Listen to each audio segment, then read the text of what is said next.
বন্ধুরা, তোমরা সবাই কেমন আছো? আশা করি তোমরা সবাই ভালো আছো। আমিও খুব ভালো আছি। তো ছোট্ট একটা মিনি ব্লগ নিয়ে তোমাদের সাথে শেয়ার করতে চলে এসেছি। তো এখন বাজে রাত 10টা, আর এখন আমরা বেরিয়ে পড়েছি গাড়ি নিয়ে। তো কোথায় যাচ্ছি, কী করছি, সেটা তোমাদের পুরো ভিডিওটার সাথে থাকতে হবে দেখতে হলে। তো দেখো, এখন আমরা চলে এসেছি আমাদের গন্তব্যস্থলের কাছাকাছি। তো প্রচণ্ড ভিড় হয়েছে আর প্রচণ্ড জলও হয়েছে। তো এত ভিড় হবে আমাদের কল্পনার বাইরে, মানে যে পরিমাণ জলটা হয়েছে, তো খুবই ভিড়। তো দেখো, আমরা আস্তে আস্তে এগোই। তো পুরো ভিডিওটা কন্টিনিউ দেখতে থাকো।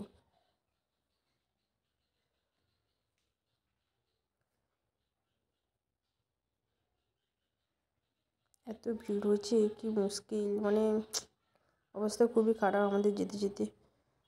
প্রচণ্ড ভিড়, মানে কি বলি আর। রাস্তা সাইডই কেউ দিচ্ছে না, হরেন বাজাচ্ছি তো বাজাচ্ছি, কেউ সাইডই দিচ্ছে না। তারপর দু সাইডে দোকানও বসে গেছে, আর মাঝখানে ছোটো জায়গাও, ওইটাতে যে কার গায়ে লেগে যাচ্ছে, কী সব কিস্তি টিস্তি মেরে দিচ্ছে আমাদেরকে। দেখো, এখন আমরা পৌঁছাই। তো আমরা পুরো মেন গেটের সামনে চলে এসেছি। তো এটা হলো আমাদের মেন গেট। তো এই গেট দিয়ে আমাদের যেতে হবে। তো এখন আমরা গেটের সামনে দিয়ে ভিতরে প্রবেশ করব। তো এটা খালের ওপর দিয়ে যাচ্ছে, আর খালের ওপারে আমাদের পুজোটা হয়। তো খুব জাগ্রত মা। তো যে যেমন মনস্কামনা করে, তো সে তার ফল পেয়ে যায়। দেখো, খুব সুন্দর সাজিয়েছে। আমি ভাবছি, আমি ভিডিও করছি, ওপর থেকে যদি কেউ ফোনটা নিয়ে চলে যায়, আমি আর খুঁজে পাবো না। তো দেখো, এখন আমরা চলে এসেছি মাঠে। তো মাঠে কাদা ছিল, তাই মানে বালি বিছিয়ে দিয়েছে। তো এখন কাদার ভাগটা এতটা নেই।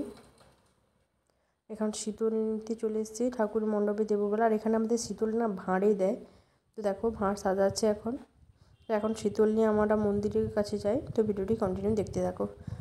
তো এখন যাচ্ছি মন্দিরে। তো মন্দিরটাও খুব সুন্দর সাজিয়েছে। আগেরবারে রং ছিল না, এবারে রং করেছে। তো দেখো, এখন ঠাকুরটাকে দেখে নাও। তো খুব জাগ্রত মা। তো যে তোমরাও আসতে পারো। এটা হলো দিবাকরপুরে কালী পুজো। তো লোকেশান চেক করে আসতে পারো। খুব সুন্দর সাজিয়েছে। আমার মনস্কামনা তো আমি জানিয়ে দিলাম, তোমাদের মনস্কামনা তোমরা জানিয়ে দিবে।